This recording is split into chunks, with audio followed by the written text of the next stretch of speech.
Britain has some of the finest gardens anywhere in the world.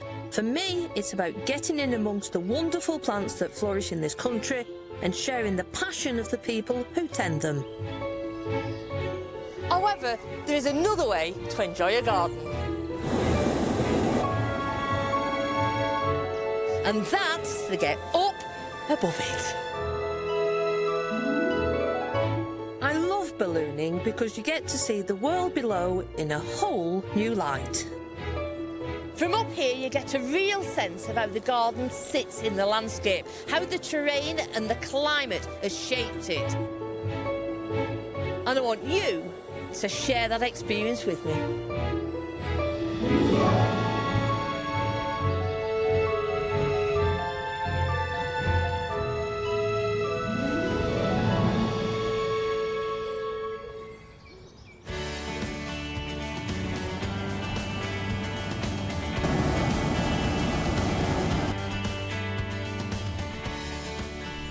We're in Scotland, which makes up a third of the British Isles.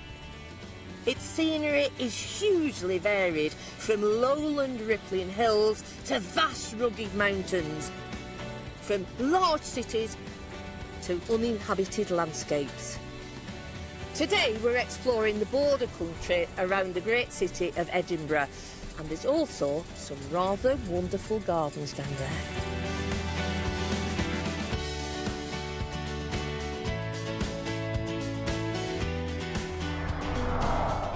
This is the Borders, a land that's been contested for centuries, steeped in history and home to the famous author Sir Walter Scott, the Wizard of the North. A country of hills and water. Oh, it's just like conducting. It's like music. A nation bursting with enthusiasm. The first time we got carrots was like, oh my God, we've got carrots. This is the most exciting thing ever. And a landscape where the unusual takes pride of place. What is a weed? Well, absolutely. It's just a wildflower waiting to be named.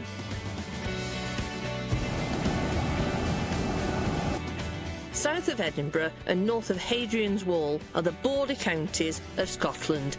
This is Rob Roy country. Desolate landscapes, wild hillsides and heather. And that's precisely what I can see down there. Little has changed in this remote area of Scotland since Sir Walter Scott's day. And it's his home and garden that I'm visiting today.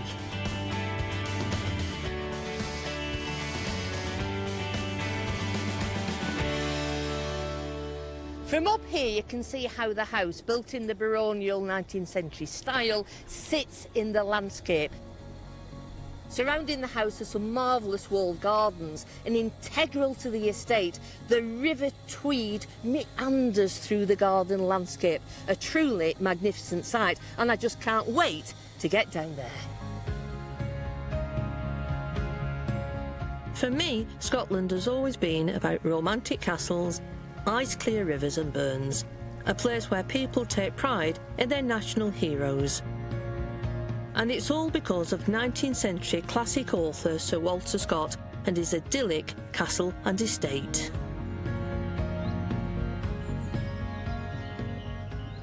Abbotsford, a home, garden and landscape that reflects the integrity, the passion and wisdom of a man that enjoyed life.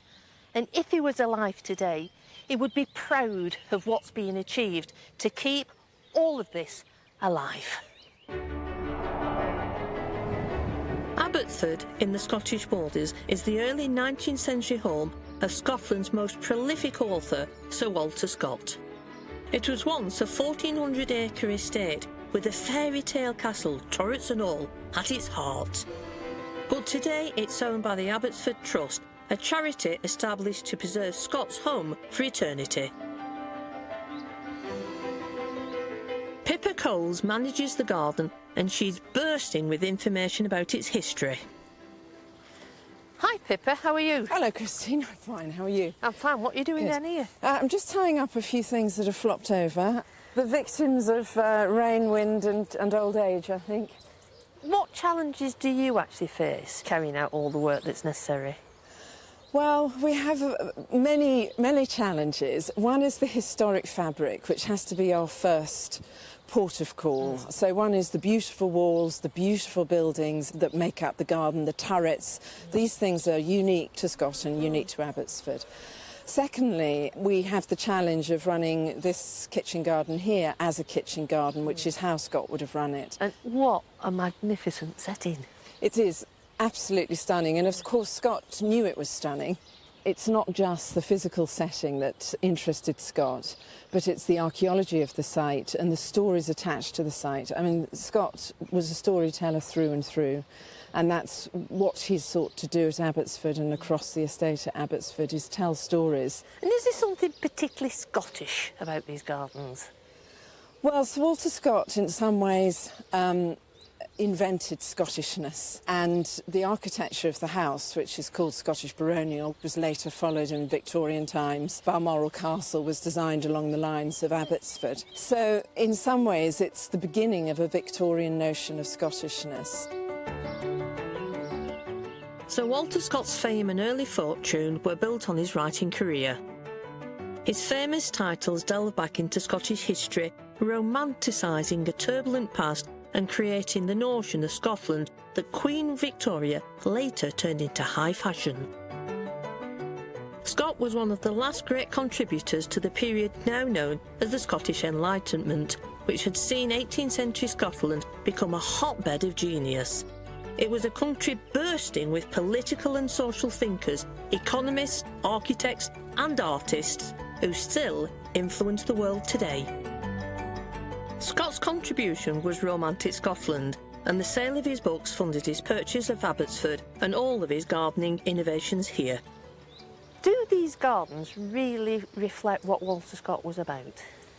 I think every inch of Abbotsford is exactly what Scott is about. He bought Abbotsford in 1811, and in his library he's got a series of books all about gardens and landscape, and he was gemming up on what he was going to do, very much using the best of the day, but then, as always with Scott, jumping sideways, diving back into the past and trying to draw these historical associations. He worked incredibly hard to achieve what he wanted to achieve, and he saw it as a legacy. He saw it as something that was going to be passed on, as he did his books. Scott lived at Abbotsford with his family for 15 years before his wife died. In the same year, his fortune was wiped out by a financial crash. Having borrowed against royalties for the books yet to be written, he was made bankrupt. Scott's life potentially could have crumbled into an absolute sort of disaster, but he picked himself up and said that he was going to write himself out of the debt. Blimey. But he had an extraordinary series of daily tasks, and his day began at 6, finished at 10, and he allotted time for correspondence, time for breakfast, very big breakfast, time for writing, and then in the afternoons he very often came out into the gardens or went out into the estate and physically involved himself in both, and saw this as part of his own psychological well-being. He spoke in a very modern way about how you could temper your own fortunes through nature as a kind of benign nurse, and physical activity and good living. The fruits of Scott's active imagination are the yards, individual walled kitchen and flower gardens situated unusually close to the grand house. He wanted to create picturesque scenes for the family and guests, designing enticing views from one walled garden to the next. The south court immediately in front of the house was laid to lawn with shrubbery and flower beds. Adjacent to it is the sunken Morris Garden, once known as the East Court. The statue is a character from Rob Roy, Morris the Exciseman. And on the outside is the kitchen garden, reached by a few steps through a stone archway.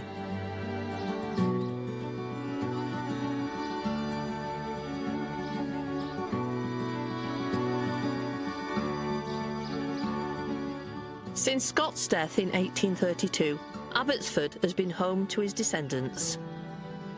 In the 1950s, Scott's eldest remaining great-great-great-granddaughter, Patricia Maxwell Scott, inherited the house. She lived at Abbotsford with her sister, Dame Jean, along with several loyal family servants to care for them and the estate. The last remaining member of their staff is Jeanette McQuinn, who comes from a long line of Abbotsford retainers. I came to work at Abbotsford after having been volunteered by my mother. They were in desperate need for someone to help out in the tea room. For 2 weeks it was supposed to be, and eventually it ended up I worked at Abbotsford for the next 37 years.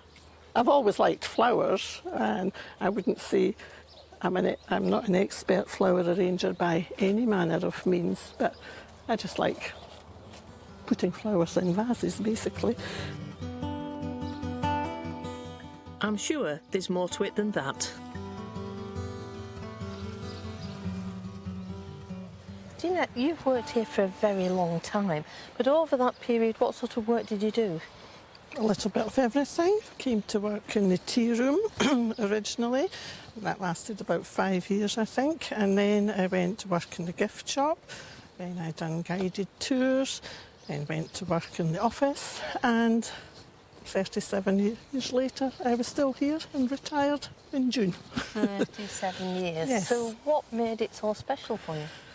Just like second home. I just loved the place, I loved the people, loved everything about Abbotsford, and because I knew the ladies prior to coming to work here as well. So did you speak to the people in the house? Oh yes, Mrs Patricia Maxwell Scott and Dame Jean Maxwell Scott were friends of my mother's anyway, so, and I've known them all my life.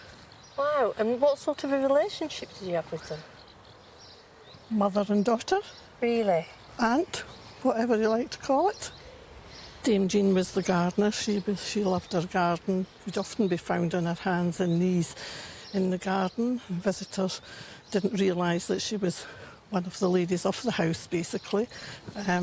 Just really natural, and I used to come out here and chat with them, etc. And then following Dame Jean's death, I sort of took over arranging the flowers in the house, just to continue the tradition that she had.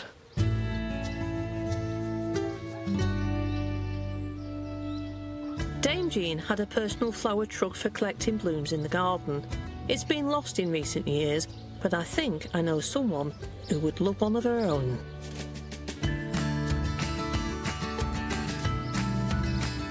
Beyond the walls of Abbotsford Garden are the acres of countryside that Scott managed with his team of groundsmen. It was here that Scott experimented with the latest land management techniques.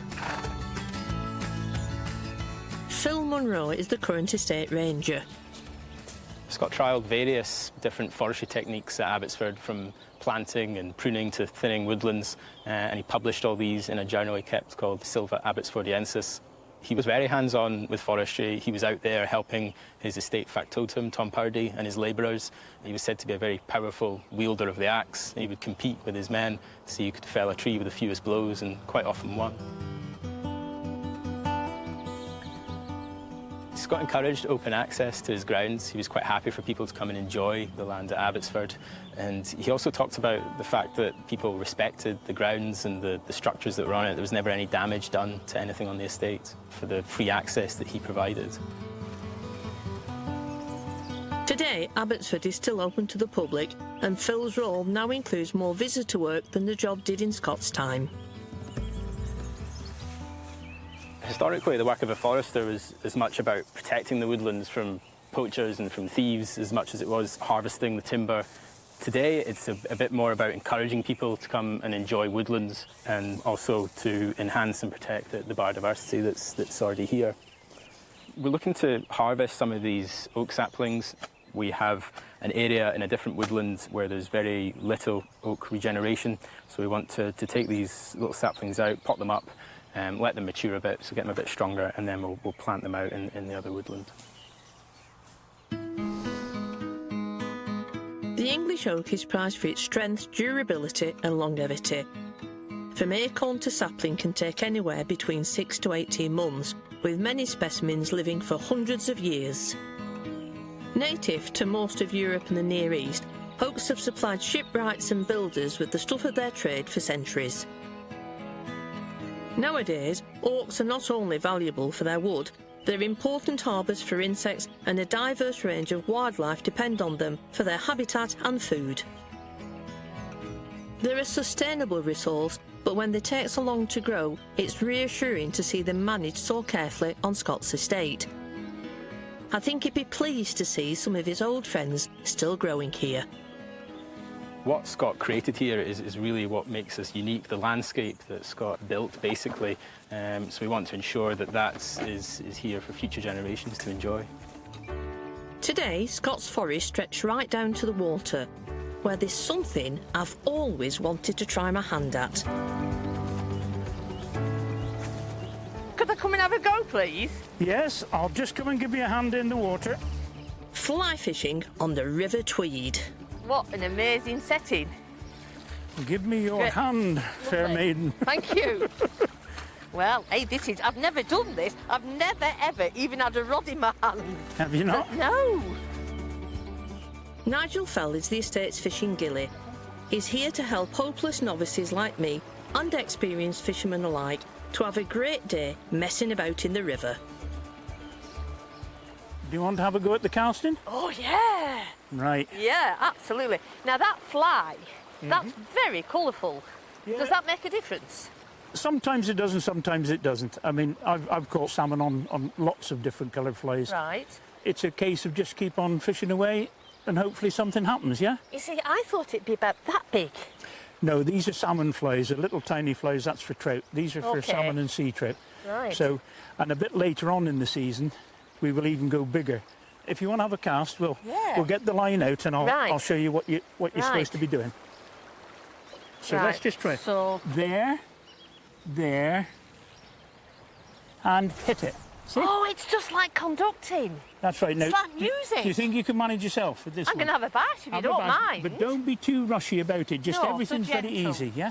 Right, round, back round, and hit it. That's it, look at that. You've been doing it for years. No, come on. Da, da, da, dum, bum, bum, bum, bum.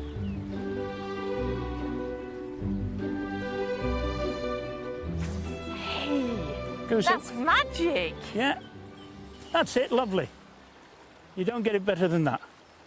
Well, it would be better if you caught a fish. Then I'm going to say, how does this vary from what Scott did? I mean, did Scott come out and do this? I mean, the lines would be different then, wouldn't they? Scott would have, in the latter years of his life, he would have fished with what they call an old greenheart rod. But his favourite pastime was what they used to call burning the water.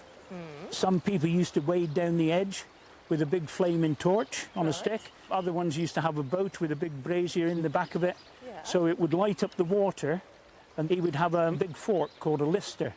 And when the fish came in towards the light, he would just stab at the fish. So like spear fishing? That's exactly right, like spear fishing. But then he would pull it out, and that was one of Scott's favourite pastimes. It's nowhere near as elegant as this.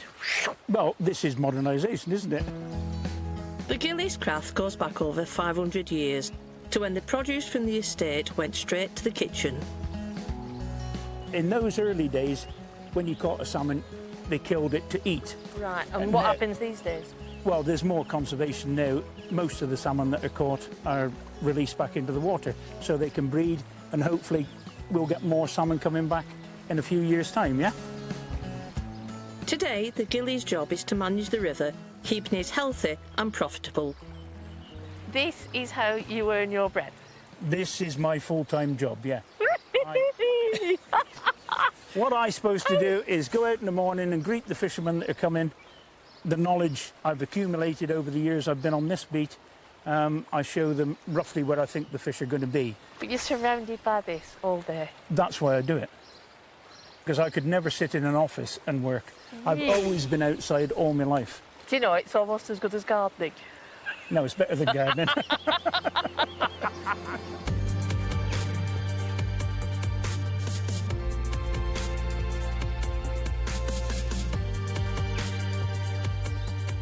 In the late 17th century, England had 2 universities. Scotland had 5, and Edinburgh, with its medical school and university, had become the seat of the Scottish Enlightenment. It was a capital packed with great thinkers and some rather avant-garde gardeners. The second oldest physic garden in Britain, the Royal Botanic Gardens in Edinburgh, is also one of the world's most important collection of plants. Ian Edwards is the head of exhibitions and events. The Royal Botanic Garden Edinburgh is one of the world's great botanic gardens. It's up there in the top 3 or 4 botanic gardens worldwide. And our main role is to study plants. So currently we're looking at plants in about 40 different countries around the world. The original garden, founded in 1670 in the grounds of Holyrood Abbey, was no bigger than a tennis court and was established to educate apothecaries against the dangers of quack medicines. 2 Edinburgh doctors, Dr. Sibbald and Dr. Andrew Balfour, set up the first physic garden, and the idea was this plot would enable the apothecaries to come along, study the plants that they were using in their medicines, and make sure they got the right ones so they didn't misidentify them. So that idea of identifying plants for educational purposes was there right at the very beginning. Of course, the garden has evolved a lot since then. During the 19th century, it was very much part of the age of discovery when Britain was developing colonies overseas, and we supplied plants for many of the first botanic gardens and plantations and other growing areas all the way around the world. As the British Empire grew, unidentified species arrived in the UK for newly explored territories. Botanic gardens like Edinburgh were hothouses of activity, as scientists described each new specimen, attaching to them a unique Latin name honouring the explorers who found them. Eventually, the collection outgrew its original site. It's the very nature of gardens that they evolve all the time. So one thing is that they grow bigger, the collections themselves expand. And so this garden has moved many times in the last 3 centuries. 6 years after setting up in 1670 beside Holyrood Abbey, the Royal Botanic Gardens moved to what is now the famous train station, named after Sir Walter Scott's Waverley novels. And then it moved again in the 19th century, growing to 70 acres of gardens in the centre of the Victorian city, and it has continued to grow ever since. Now, altogether there are 4 Royal Botanic Gardens in Scotland. They're all working together to produce the plant collection that can be studied here by the scientists. And the work of the original plant collectors continues too. Principally, we're going out, we're collecting plants, we're bringing them back here either as dried specimens or for cultivation, and then we're studying them, comparing them with plants we've collected in the past, and of course continually looking for new species. And I think most people are quite surprised how many new species there are still to be discovered. So, on average, probably every week we're discovering a new species of plant from somewhere in the world. And these plants, when we get them here, are made up into 2 main collections. The dried plant collection, a huge collection of plants which now extends to over 3 million specimens, and the collection that you see around you here, which is the living plants. And here we've got about 16,000 species. And to put it in some kind of context, that's about 7% of all the plants in the whole world in cultivation here. The Royal Botanic Gardens were innovative in their day, and the novel idea of putting unused land to good use continues. Across the city, in the Fountain Bridge area, a new type of gardening has taken root, one that can up sticks at a moment's notice. The patch of land known as the Grove used to be a brewery, but the land was sold for redevelopment and the brewery demolished. Planning permission can take an age, and the land stood empty while everyone waited. A group of gardening locals approached the developer with the idea that they use the land as a community garden in the meantime. The idea worked for both parties. This idea has now expanded to 2 gardens. One of the pioneering gardeners who's been in it from the start is Stan Reeves. The criterion for this garden is it must be instantly mobile. So we've got mobile fences, mobile planters and mobile sheds. The mobile gardens are built from pallets that can be picked up by forklift and moved at any time. We started off with 26 people, but now we've got, I think, 80 gardeners in this garden and at least that number in the other garden. So we've probably got in the region of about 170 gardeners. Myself, I come here with my grandchildren. It's a great place for kids. Kids come, even if you only got a small plot. In fact, even better if you've got a small plot, because the children, because it's at waist height, the children can get involved in it, the children can see everything that's going on, so it's particularly good for families. So we have a lot of families using this. I help by picking out the weeds. One of the founder members who's keen to promote the Grove's organic principles to regenerate the soil is Ruby. What we're trying to do is bring greenery into the heart of the city centre, and the very first step is growing your own soil. So we do that through wormeries and through composting. To do this as a community it takes a while, but we're building up the awareness and the skills and the love of soil, which is central to any garden. In a part of Edinburgh where gardens are rare, the Grove welcomes everyone, and these small box gardens are perfect for beginners like Annie. I wanted to learn more about gardening within a community, so I wasn't just doing it on my own. It's also just a beautiful place to come after work, just for 10 minutes, just brings you back down to earth. And I spend a lot of time here meeting other people as well, people that maybe I wouldn't have met without the garden being here. Places like the Grove bring together people who would otherwise just nod a good morning to their neighbours on the stairs before going off to work, or like Umar heading to school. Well, we're picking away all the salad leaves so we can use it for later on, for like lunchtime, possibly for sandwiches. So hopefully they taste nice. Planted like coriander and lettuce and everything. So I think it's quite a good thing. We got some radish here, mustard here. Yes, Indian radishes, mustard, and jute as well. And we got some lettuce leaves over there and some spinach leaves, here. Like it gives you pleasure, like using the soil and the sand, so it's like nice feeling as well. When you're cooking it and your food looks lovely. You're proud that you grew it.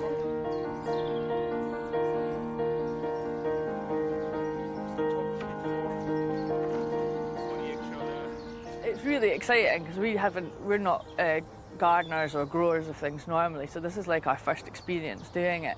So the first time we got carrots was like, oh my god, we've got carrots, this is the most exciting thing ever. And you go home and you make soup from it, and it's like the process of doing it, of seeing it from a tiny seed. We started growing the tiny seeds in our house and then brought them through to the garden itself and put them in, and the experience of watching something grow is really exciting. I didn't think I'd be that excited about it, but I was like, no, this is really exciting. With shipping containers as a tool shed and somewhere to make a brew, this has to be a brilliant solution. The locals have gained a garden, the developers have engaged with the community, and a relationship has been built based on mutual trust. It's like very organic in itself. The actual space is really organic, so it's really nice to see how things move around and different boxes move. The thing about it is you don't know what's going to happen because you don't know when they're going to develop it, so you're just doing what you can. It's kind of living in the moment. It's a cracking idea which I hope catches on.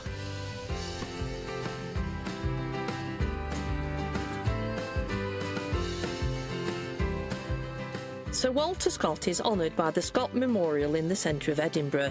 The architecture of Scottish Enlightenment litters the capital. It's a movement of great thinkers, artists and writers that have never really run out of steam.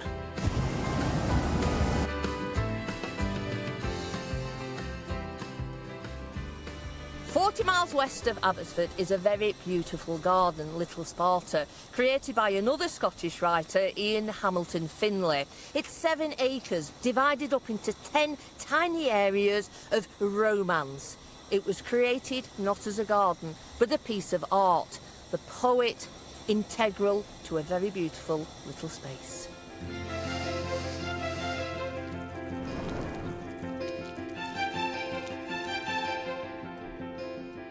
Little Sparta in the Pentland Hills was home to the 20th century Scottish poet and artist Ian Hamilton Finlay and his wife Sue.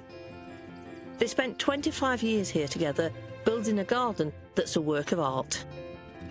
Today, the 7-acre site is owned and managed by the Little Sparta Trust, established on Ian's death in 2006 to preserve his vision of art and the landscape. The Trust's head gardener and curator is George Gilliland, and he's got quite a job on his hands, managing what many of us might consider to be a weed.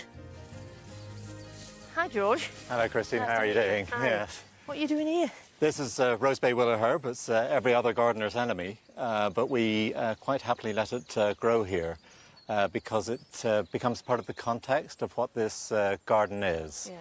It's an artist's garden, rather than strictly speaking a horticulturalist garden. Right. And so while we may control weeds in certain areas, we also use them to our advantage because they're part of the wildness that surrounds us. So we just let it in and embrace it. Ian Hamilton Finlay, who was the artist here, called this his obstreperous companion. You see, what is a weed? Well, absolutely. It's just a wildflower waiting to be named, you know. And also a plant where it's not wanted. Indeed. This is a wildflower that's very elegant, exquisitely architectural. And people say it's a weed. But here, uniting the landscape with the garden with such beauty and colour. Having said that, Rose Bay Willow Herb will take over if you allow it to seed. So what was Finlay's vision for the garden? Really, it was to create an Arcadian idyll within his lifetime. He started off as a poet, and his use of language you can see everywhere in the garden. It's a garden that you have to read, and I think that's one of the key ways to understanding it.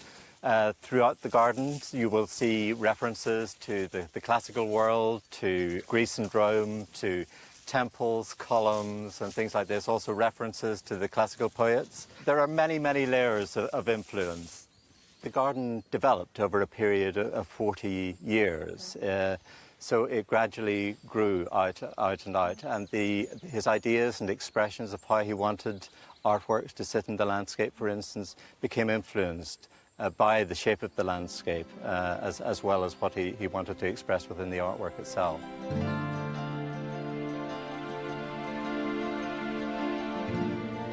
From a young age, Ian Hamilton Finlay leaned towards poetry and art. His early written works were broadcast on the BBC, and he published several anthologies of poetry before he hit on the concept of concrete poetry, where the layout of the word was part of the poem. The next step was carving actual words into stone, thus making them concrete forever. Poems as objects and objects of poems are strewn through this garden, making the entire 7 acres an enormous work of art. The influences in Little Sparta are classical Greece, love and the sea. This is a garden to be interpreted and enjoyed for its artwork rather than the horticultural design.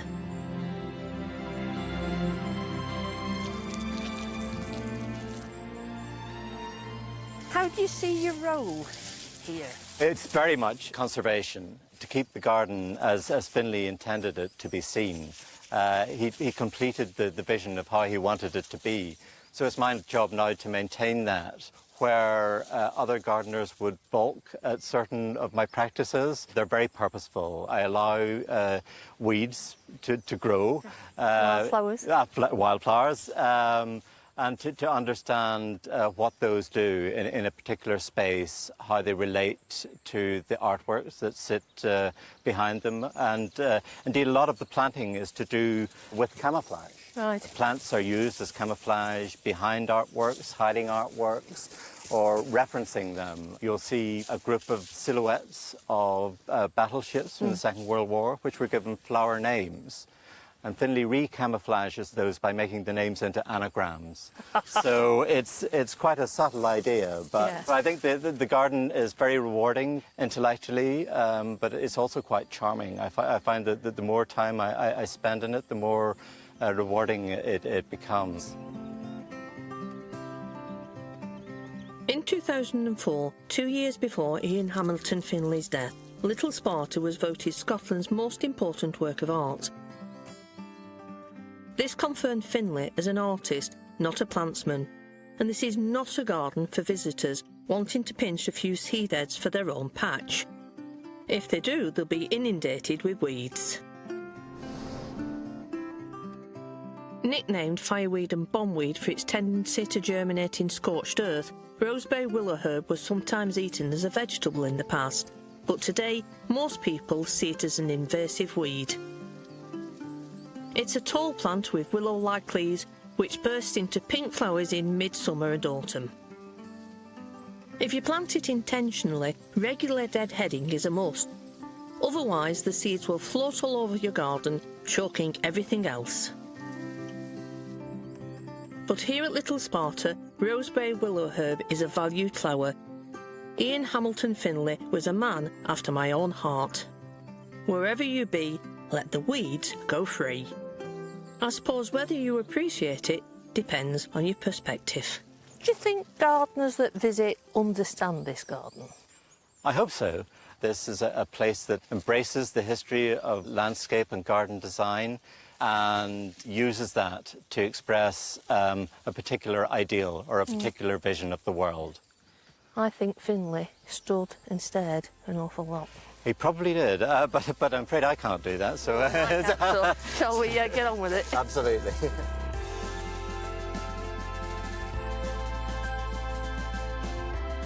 From up here, you really appreciate the solitude of Little Sparta, a garden as a work of art which marks the modern culmination of the Scottish Enlightenment.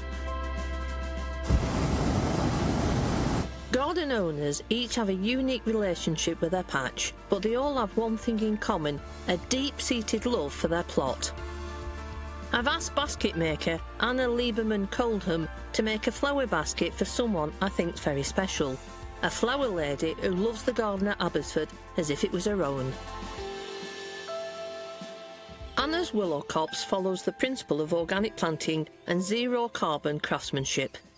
The ecological side for me was really, really important. The thing that inspired me about it was that I could go to the willow patch, just for my secateurs, cut some willow, come back, make a basket, and that was like the entire product from start to finish, with like no fossil fuels except for the secateurs, the manufacture of them, and possibly some chocolate that I might have eaten whilst I was harvesting. Anna's been a basket weaver for the past 6 years and grows her own willow nearby. To work with something that you've grown, you've tended, you've harvested it, and you've been involved in the whole process from plant to product, and you kind of feel really proud of it. Willow comes in several colours, white when it's been stripped, golden if it's boiled before use, but Anna mostly works with willow with the bark still attached.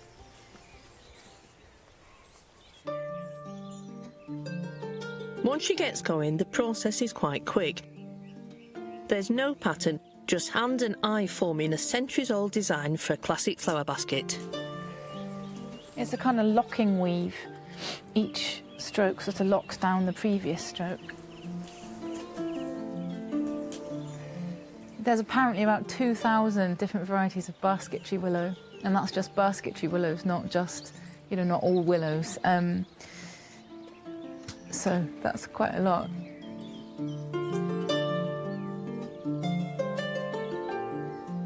When you start curving in, like the whole thing starts curving in. So I'm going to stand here and here to keep it flat as I weave and pull this really in. Because the willow is wet now, it's bendy, and once it dries it will stay in the shape you've put it in. So it's very, very hard work.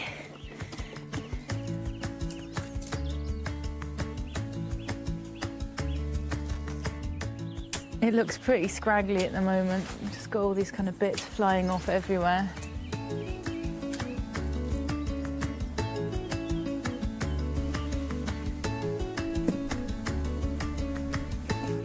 Ta-da! That's it finished. I think it's really beautiful. I reckon the folks at Abbotsford will too.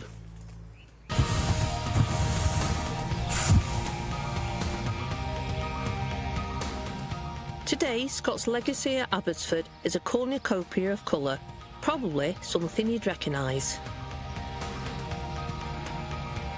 Once companion to Scott's great-great-great-granddaughters, Jeanette McQuinn is devoted to Abbotsford. Her love for this garden oozes from every pore. So, I think it's time that Jeanette's dedication and floral artistry are recognised. I've gathered together the team to unveil a fitting tribute to Jeanette. You see, this is what I think of the Scots. Eating, drinking, making merry. It's great. So, would you like a wee dram? Yes, And would you please. like some stovies? Of course. Right, because everybody, look at them all. Half empty glasses, half empty dishes. I don't know, we've got some catching up to do. So you have some of that. Thank you. Wait, cheers. Oh, you Cheers, see, everybody. look at it, isn't this nice? It beats a Barbie. Definitely beats a Barbie. Well, I've had a lovely day, and what's really impressive about this estate is it actually speaks of Scott. You know, you walk through the gardens, you walk through the individual courtyards, and there's a peace and serenity. But also you feel the determination and the integrity of the man, and the fact he wanted to keep this estate alive, and he did. And it's now your responsibility to do that, and you're doing it so flipping well. Jeanette, earlier you was talking about your earlier years on the estate and how you enjoyed coming out into the walled garden. I thought it would be nice for future years that you could continue the tradition of walking rather elegantly through a walled garden, collecting the bounty of the garden and the fragrance and the colour, but this time and forever a day in a new. Oh, wow, lovely. Oh, thank you very much. So cheers. Thank you.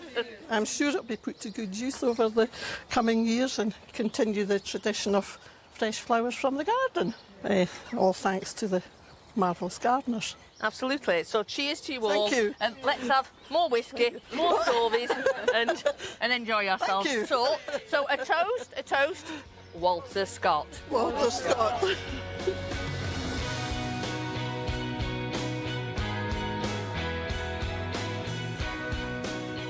Born of the incandescent imagination of one man, Abbotsford could so easily have been doomed to the mists of time. But it's people like Jeanette and Pippa who safeguard Scott's legacy. A gardening heritage that's continued in the modern and the multifaceted. Gardens and gardeners like these make my world go round.